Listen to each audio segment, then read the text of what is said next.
Ashthorne Asylum, the Journal of Dr. H. Latham. Case 3. Jane Whitcombe, the woman who stole a man's heart.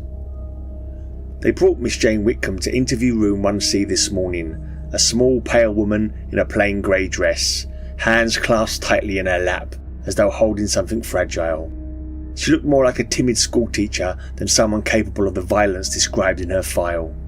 She apologised as she sat down. She apologised again when the chair scraped the floor. She apologised a third time for taking up space. Her mother's voice, I suspect, still speaks through her.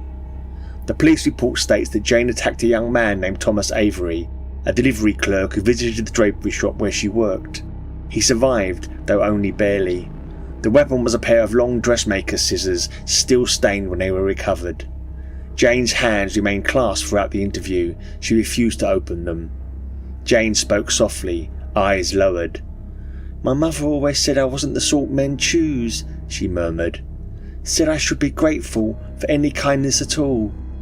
She described Thomas Avery as the only person who ever saw me. He remembered her name. He asked after her day. He smiled. She built a future out of those small gestures, a quiet imagined life where someone finally wanted her. Then she overheard him telling a colleague he planned to propose to his sweetheart. Jane's voice trembled as she recounted it. "I felt something break," she said, "like a thread snapping. I thought, if he gives her heart to her, then I'll have nothing at all."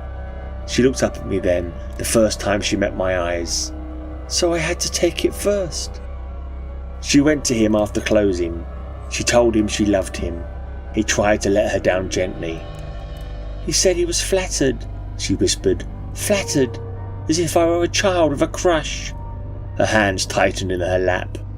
"I told him I needed his heart before he gave it away, before he forgot me." She reached into her work apron and took out the scissors. "He tried to run. I didn't want to hurt him. I only wanted what was mine." The police found Thomas Avery collapsed in the shop's back room, bleeding heavily but alive. The wound was deep but not fatal. Jane was sitting beside him, hands cupped together, whispering to something unseen. When officers pried her hands apart, they found nothing. Jane insisted they simply couldn't see it. Throughout our conversation, Jane keeps her hands clasped as though still holding something delicate. At one point, I thought I saw her fingers pulse, a faint rhythmic movement. I cannot be certain. Fatigue and the dim lighting may have played tricks on me. When I asked her what she believed she was holding, she smiled shyly.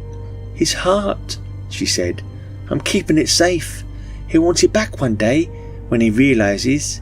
Her tone was hopeful, almost girlish. As the orderlies prepared to escort her back to her cell, Jane hesitated at the door. She turned to me, eyes wide with fragile expectation. "Doctor," she said softly, "do you think a man like you could ever give his heart to a woman like me?" There was no malice in her voice, no threat, but with her history and her hands still clasped, the question chilled me more than any scream. I did not answer. I could not. I write this now with a lingering unease I cannot quite name. HL.